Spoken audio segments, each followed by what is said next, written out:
গতকাল আপনারা অনেকেই দেখেছেন কুয়েটে খুলনা প্রকৌশলী বিশ্ববিদ্যালয়ে কি অবস্থা দেখছেন না?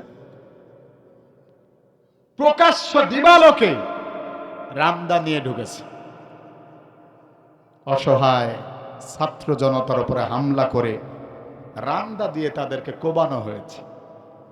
উনি ছাত্রই না। সুবহানাল্লাহ বলবেন না? সুবহানাল্লাহ। ওর ছাত্রত্ব আছে কি নাই আমাদের এতটাও দেখার দরকার নাই। বিগত দিনে স্বৈরাচার শেখ হাসিনার পোলাপান যেভাবে সাধারণ জনগণকে হত্যা করেছে, মেরেছে, গুম করেছে, আয়না ঘরে রেখেছে, আমরা এটা প্রতিবাদ করেছি কি না করি নাই?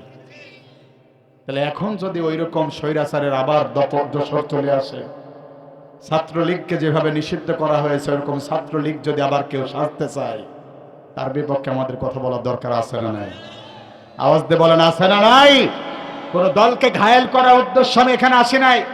এটা যদি জামাত ইসলামের মধ্য থেকে শিবিরের কোন কর্মী করত, তাদের বিরুদ্ধে কথা বলতো, আমরা দ্বিধাবোধ করতাম না। আফসোস, কত বড় বেয়াদব চিন্তা করেন। প্রকাশ্য দিবালোকে প্রেস কনফারেন্সের মাধ্যমে সাংবাদিকরা এসে সামনে দাঁড়ায় আছে। সংবাদ সম্মেলনে সাংবাদিকরা প্রশ্ন করছে এই কুয়েটে হামলার কারা করছে, কি করছে না করছে, এই ব্যাপারে যখন প্রশ্ন করছে, এত বড় একটা দলের তিনি হলেন সভাপতি, আর তিনি ওর মধ্যেই বলছে পাশের জনকে শিবিরের উপরে দায় চাপিয়ে দেয়। যত দায়ভার সব শিবিরের উপরে চাপায় দেয়। চিন্তা করেন, প্রকাশ্য দিবালোকে মিথ্যা কথা বলে এর একটা মাজলুমদের উপরে আবার জুলুম করছে। আপনি মনে করেন না হুজুর শিবিরের দালাল, জামাতের দালাল? না, যারা হক কথা বলবে তাদের সাথে, তাদের পথে একই সাথে হাঁটতে আমরা চাই। কথা বলেন ঠিক না?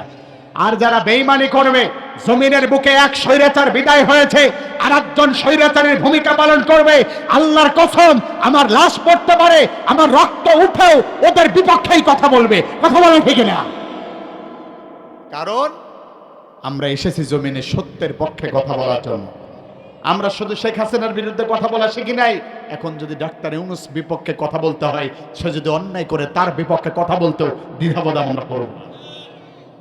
এই জন্য বলি, প্রিয় ভাইয়ের আমার, কি হলো বুঝলাম না তো। 5ই আগস্টে আমরা আওয়ামী লীগ, আমরা জামাত ইসলাম, বিএনপি, চরমোনাই, হাটহাজারী, দেওয়ানবেগী সবাই মিলে এক কাতার হয়ে আমরা কি স্বৈরাচারের বিপক্ষে লড়াই করি নাই? তাহলে এখন পার্থক্য কেন হচ্ছে বুঝি না তো। আসেন না সবাই মিলে দেশটা চালাই, সবাই মিলে এক হয়ে যায়। আমি চাই বিএনপির ভাইয়েরাই ক্ষমতায় থাক, 500 বছর থাক, আমার কোনো আপত্তি নাই। আমার একটা দাবি আছে, ওই দাবিটা হলো আল্লাহর কোরআন দিয়ে রাষ্ট্র পরিচালনা করা লাগবে। কে আওয়ামী লীগ, কে বিএনপি, কে জামাত, কে জাসদ, কে বাসদ, কে ফুরফুরা, কে দেওয়ানবাগী, এটা দেখার টাইম আমার তাই। মুসলিম ঘরে জন্ম যে নিয়েছে তাদের কাছে আমার একটাই দাবি, আল্লাহর কোরআনকে